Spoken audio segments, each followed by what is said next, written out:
আসসালামু আলাইকুম। আশা করি আল্লাহর রহমতে সবাই ভালো আছেন। এই নাস্তাটি কারো সামনে দিলে বিশ্বাসই করবে না যে আলু দিয়ে তৈরি। এতটা মজার নাস্তা আমরা শুধু আলু আর আটা দিয়ে তৈরি করে নিতে পারবো, যেহেতু এখন আলু সস্তা। ইচ্ছা মতো আলু দিয়ে আমরা নাস্তা তৈরি করে খেতে পারবো, আর বাচ্চারা তো ভীষণ পছন্দ করবে এই নাস্তাটি। তো আমি এখানে কিছু আলু সিদ্ধ করে সিলে নিয়েছি, আর এই নাস্তাটি বানিয়ে আমরা ডিপ ফ্রিজে রেখেও বাচ্চাদের টিফিনে দিতে পারবো। আলুগুলো আমি ম্যাশ করে নিয়েছি। এখন কিছু শুকনো উপকরণ দিয়ে দিব। তো এখন এখানে আমি নিয়েছি পেঁয়াজ বেরেস্তা, লবণ, তারপরে হাফ চামচ চিনি, জিরে গুঁড়া আর গরম মশলা গুঁড়া দিয়েছি, চিলি ফ্লেক্স, আর এখানে আমি দিয়ে দিয়েছি 2 টেবিল চামচ কর্নফ্লাওয়ার। উপকরণগুলো আমি ভালো করে আলুর সাথে মিশিয়ে নিচ্ছি। এখন দিয়ে দিব আমি 1 চা চামচ চাট মশলা আর ধনিয়া পাতা। তা আমি আবারও এই মশলাগুলো আলুর সাথে মিশিয়ে নিচ্ছি।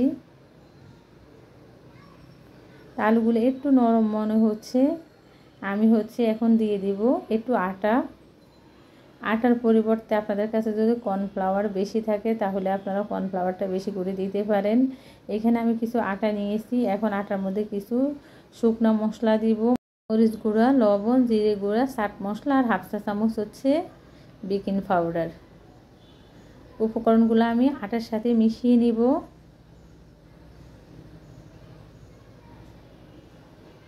এখন আমি অল্প অল্প করে পানি ছিটা দিয়ে একটু মাখিয়ে নিচ্ছি। এই কাজটা আপনাদেরকে দেখেই শিখে নিতে হবে, আসলে বলে বোঝানো যাবে না, একেবারে সহজ। এখন আমি এই আটাগুলা সেলে নিব একটা চালনি দিয়ে।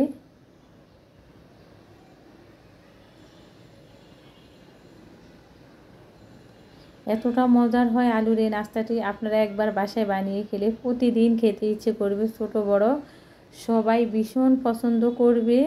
তা আমার সালা হয়ে গেছে, আমি এগুলো আলাদা করে নিব। এরকম করে আমি কয়েকবার আটাগুলো সেলে নিব। এখন অবশিষ্ট আটাগুলোর মধ্যে আমি একটা ম্যাগি মশলা দিয়ে দিয়েছি। তারপরে পানি দিয়ে আমি একেবারে পাতলাও না আবার ঘনও না, একটা ডো তৈরি করে নিব। ডোটা ঘন তেমন হবে, আমি আপনাদেরকে দেখিয়ে দিচ্ছি। তারপরে আমি আলুগুলো একটা পলের উপরে নিয়ে নিয়েছি। আমি পলিথিনের উপরে তেল লাগিয়ে নিয়েছি। তারপরে হাতে চেপে একটু শেপ দিয়ে নিব। এখন একটা ছুরি দিয়ে আমরা কেটে নেব।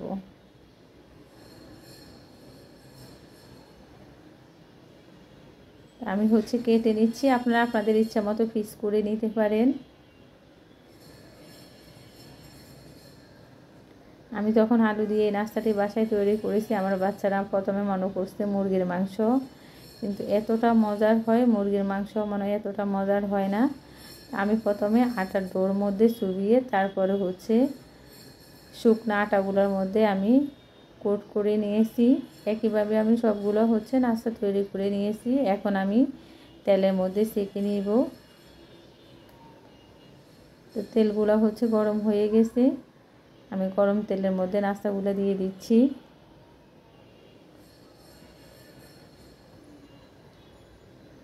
আমি উল্টিয়ে পাল্টিয়ে নাস্তাগুলো ভেজে নিয়েছি। এই নাস্তাগুলো হতে 3 থেকে 4 মিনিট সময় লাগবে।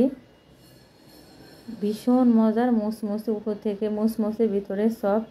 আমি একইভাবে সবগুলো নাস্তা ভেজে নিয়েছি। দেখেন মাশাআল্লাহ, একবার বাসায় বানিয়ে খাবেন। আর ভালো লাগলে প্লিজ আমার চ্যানেলটি সাবস্ক্রাইব করবেন, লাইক দিবেন, শেয়ার করবেন।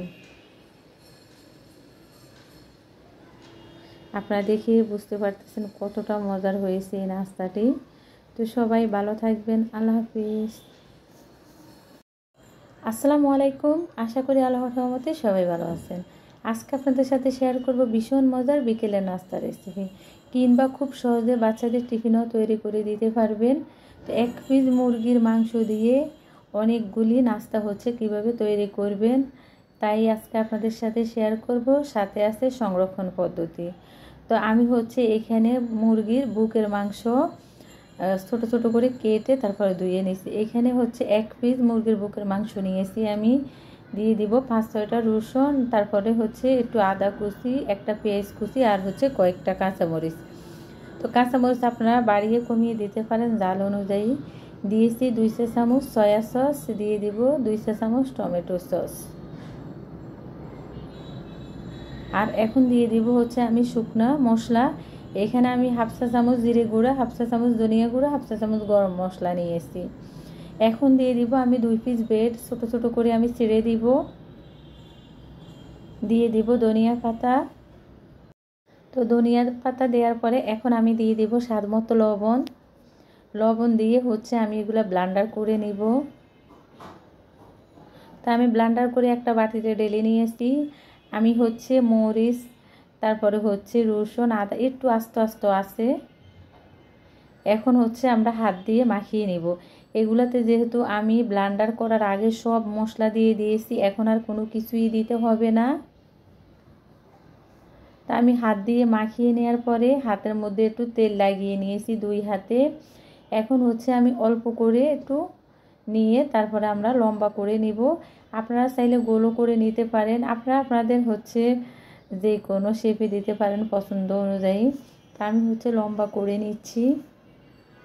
একইভাবে হচ্ছে আমি সবগুলো তৈরি করে নিব। আর 1 পিস মুরগির মাংস দিয়ে অনেকগুলি হচ্ছে নাস্তা হয়। আমি হচ্ছে এগুলা অর্ধগুলো বেজেছি আর অর্ধগুলো হচ্ছে আমি ডিপ ফ্রিজে সংরক্ষণ করে রাখবো। যেহেতু এখন বাচ্চাদের স্কুল খোলা, তৈরি করা থাকতে চটপট সকালবেলা হচ্ছে বেজে দেয়া যায়। তা আমি একইভাবে সবগুলো তৈরি করে নিয়েছি। আরও অনেকগুলো আছে। এখানে আমি ব্রেড ক্রাম্ব নিয়েছি। এই ব্রেড ক্রাম্বগুলো হচ্ছে আমি নিজে বাসায় তৈরি করেছি। নিয়েছি একটি ডিম। ডিমটা ভালো করে ফেটিয়ে নিয়েছি একটু লবণ দিয়ে। তারপর এখানে নিয়েছি আটা। আটার পরিবর্তে আপনারা ময়দা নিলে আরও বেশি ভালো হবে। এখন আমার কাছে বাসায় ময়দা নেই, এই জন্য আমি আটা নিয়েছি। হচ্ছে আগে আটাতে কোট করব, তারপরে হচ্ছে ডিমের মধ্যে চুবিয়ে নিব। ডিমের মধ্যে চুবিয়ে আমি ব্রেড ক্রাম্বে কোট করে নিব। আর আপনারা যদি ব্রেড ক্রাম্ব তৈরি করার ভিডিওটি দেখতে চান তাহলে অবশ্যই আমাকে কমেন্ট করে জানাবেন। তা আমি হচ্ছে একইভাবে সবগুলো তৈরি করে নিব। আমি এখান থেকে কিছুটা বাছবো আর কিছুটা হচ্ছে ডিপ ফ্রিজে রেখে দিব। ডিপ ফ্রিজে রাখার নিয়ম হচ্ছে একটা প্লেটে আমরা রাখবো, যখন শক্ত হবে তখন হচ্ছে আমরা উঠিয়ে একটা বক্সের মধ্যে রেখে দিব। তো আমি চুলার মধ্যে একটা কড়াই বসিয়ে দিয়ে দিয়েছি তেল। তেল হালকা গরম হলে আমরা নাস্তাগুলো দিয়ে দিব। একেবারে গরম তেলে দেওয়া যাবে না, গরম তেলে দিলে হচ্ছে উপর থেকে পুড়ে যাবে, ভিতরে কাঁচা থেকে যাবে। আর এই নাস্তাগুলো ভাজার সময় অবশ্যই চুলা মিডিয়াম আঁচে দিয়ে ভাজতে হবে। আর যেগুলো হচ্ছে আমরা সংরক্ষণ করব ডিপ ফ্রিজে, ওইগুলো আমরা বের করে হালকা গরম তেলে দিব। চুলা একেবারে লো হিটে দিয়ে আমাদেরকে ভাজতে হবে। আর এই নাস্তাগুলো একদিন বানিয়ে হচ্ছে পুরা 7 মাস পর্যন্ত আমরা ডিপ ফ্রিজে সংরক্ষণ করে খেতে পারবো। আর এখন যেহেতু বাচ্চাদের স্কুল খুলে গেছে, আমরা একদিন বানিয়ে হচ্ছে রেখে ডিপ ফ্রিজে বের করে বাচ্চাদেরকে স্কুলে বেজে দিতে পারবো। তা আমি নাস্তাগুলো এই ফিট ওই ফিট করে বেজে নিয়েছি। এখন হচ্ছে আমি উঠিয়ে নিব।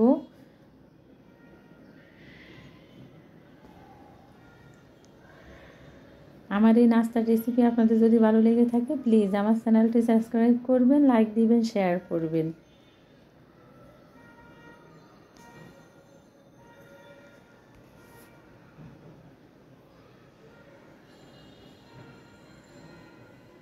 আমি নাস্তাগুলো উঠিয়ে নিয়েছি আর আমি একইভাবে সবগুলো বেজে নেব। আমার সবগুলো নাস্তা ভাজা হয়ে গেছে। দেখেন মাশাআল্লাহ অনেক সুন্দর হয়েছে দেখতে, খেতেও খুবই মজার। এই নাস্তাগুলো একবার বাসায় বানিয়ে খাবেন। আর ভালো লাগলে প্লিজ আমার চ্যানেলটি সাবস্ক্রাইব করবেন, লাইক দিবেন, শেয়ার করবেন। সবাই ভালো থাকবেন। আল্লাহ হাফিজ। আসসালামু আলাইকুম। আশা করি আল্লাহর রহমতে সবাই ভালো আছেন। আজকে আপনাদের সাথে শেয়ার করব ঘরে থাকা কিছু অল্প উপকরণ দিয়ে ভীষণ মজার নাস্তা রেসিপি। শুধুমাত্র আলু আর নুডলস দিয়ে এই নাস্তাটি যাকে খাওয়াবেন সে বারবার খাওয়ার জন্য রিকোয়েস্ট করবে। এখানে হচ্ছে আমি কিছু আলু সিদ্ধ করে নিয়েছি। আপনারা হচ্ছে আলুটা কমিয়ে বাড়িয়ে নিতে পারেন ফ্যামিলির সদস্য হিসেবে। তা আমি আলুগুলো হচ্ছে একটু ভেঙে নিব, একেবারে ম্যাশ করব না, একটু গোটা গোটা রাখবো, তাহলে দাঁতের নিচে পড়লে খেতে ভীষণ ভালো লাগবে। তা আমার আলুগুলো হচ্ছে ম্যাশ করা হয়ে গেছে। আর এই নাস্তাটি হচ্ছে আমরা ঘরে থাকা কিছু অল্প উপকরণ দিয়ে তৈরি করতে পারবো। হঠাৎ করে বাসায় মেহমান আসলো, আমরা এই নাস্তাটি খুব অল্প সময়ের মধ্যে তৈরি করে দিতে পারবো। তো এখানে আমি নিয়েছি হচ্ছে পেঁয়াজ বেরেস্তা, নিয়েছি হাফ চা চামচ চিনি, স্বাদ মতো লবণ, একটু জিরা গুঁড়া আর হচ্ছে একটু গরম মশলা গুঁড়া, দিয়েছি হচ্ছে চিলি ফ্লেক্স, আর দিয়েছি 3 চা চামচ কর্নফ্লাওয়ার। এইখানে কর্নফ্লাওয়ারের পরিবর্তে হচ্ছে আপনারা ময়দাও দিতে পারেন, কারণ আলুর সাথে হয় কর্নফ্লাওয়ার কিংবা ময়দা দিতে হবে, তাহলে বার্নিংয়ের কাজ করবে। তা আমি সব উপকরণ একসাথে ভালো করে মিশিয়ে নিয়েছি। এখানে আপনারা ধনিয়া পাতাও দিতে পারেন, কিন্তু কাঁচা পেঁয়াজটা দিবেন না। আর এই নাস্তাটি বানিয়ে হচ্ছে আপনারা অনেক দিন ধরে সংরক্ষণও করতে পারবেন, যেহেতু এখন বাচ্চাদের স্কুল খোলা, টিফিনে দেওয়ার জন্য। আমি হচ্ছে একটা পলিথিনের উপরে কিছু তেল লাগিয়ে তারপরে আলুগুলা দিয়ে দিয়েছি। এখন আমি একটু রোল করে নেব। এই কাজটা হচ্ছে আপনাদেরকে দেখে বুঝে নিতে হবে।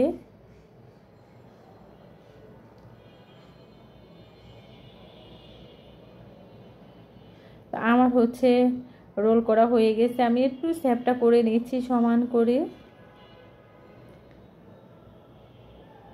ভীষণ মজার এই নাস্তাটি, আপনি যখন খাবেন তখন শুধু খেতে ইচ্ছে করবে, এতটা মজার হয়। তো আমি হচ্ছে আমার মতো করে কেটে নিচ্ছি, আপনারা আপনাদের মতো করে লম্বা গোল যেভাবে ইচ্ছে কেটে নিতে পারেন। আর এই নাস্তাটি হচ্ছে আপনারা শুধু আলুকে গোল করেও বানিয়ে নিতে পারেন, সমস্যা নেই। তো আমি কেটে নিয়েছি।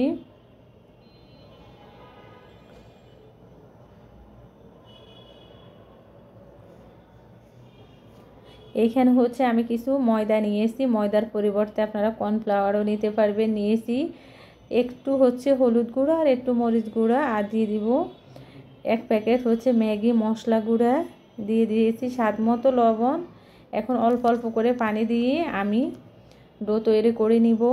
একেবারে পাতলাও করব না, আবার একেবারে ঘনও করব না। তো আমার ডো তৈরি করা হয়ে গেছে। তো ময়দার ডোর হচ্ছে ঘনত্বটা আপনারা দেখে বুঝতে পেরেছেন, একেবারে পাতলাও না আবার ঘনও না।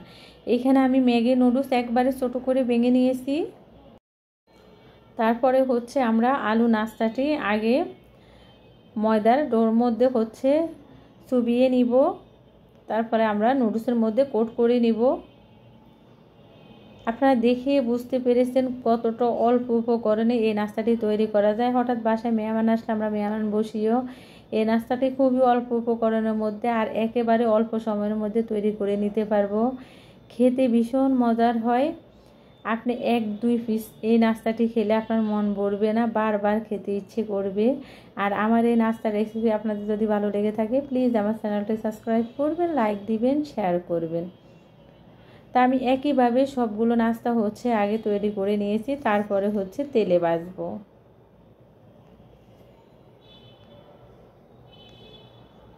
তা আমি হচ্ছে চুলার মধ্যে আগে থেকে তেল গরম বসিয়ে রেখেছি। এখন গরম তেলের মধ্যে আমি নাস্তাগুলো দিয়ে দিব।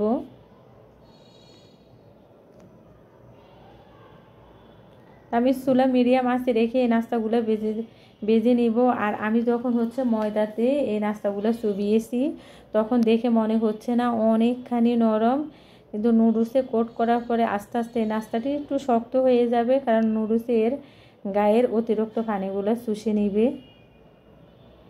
তা আমরা হচ্ছে এইভাবে এই নাস্তাটি হচ্ছে বানিয়ে বাজার আগে আমরা ডিপ ফ্রিজে সংরক্ষণ করে অনেক দিন পর্যন্ত রেখে বাচ্চাদের টিফিনে ভেজে দিতে পারবো। আর এই নাস্তাটি এতটা মজার হয়, ছোট বড় সবাই খেতে পছন্দ করবে। আমার বাচ্চারা তো খুবই পছন্দ করে খেতে। তা আমার এই নাস্তাগুলো হচ্ছে ভাজা হয়ে গেছে, আমি উঠিয়ে নিব। মাশাআল্লাহ, দেখেন কতটা সুন্দর হয়েছে। আমি একইভাবে সবগুলো হচ্ছে নাস্তা ভেজে নিয়েছি। একেবারে মুসমুসে, ভিতরে সফট, উপর থেকে মুসমুসে। টমেটো সস কিংবা কাঁচামরিচের সস দিয়ে খেতে অসাধারণ লাগে। তো সবাই ভালো থাকবেন, আল্লাহ হাফিজ। আর ভালো লাগলে প্লিজ চ্যানেলটি সাবস্ক্রাইব করবেন, লাইক দিবেন, শেয়ার করবেন।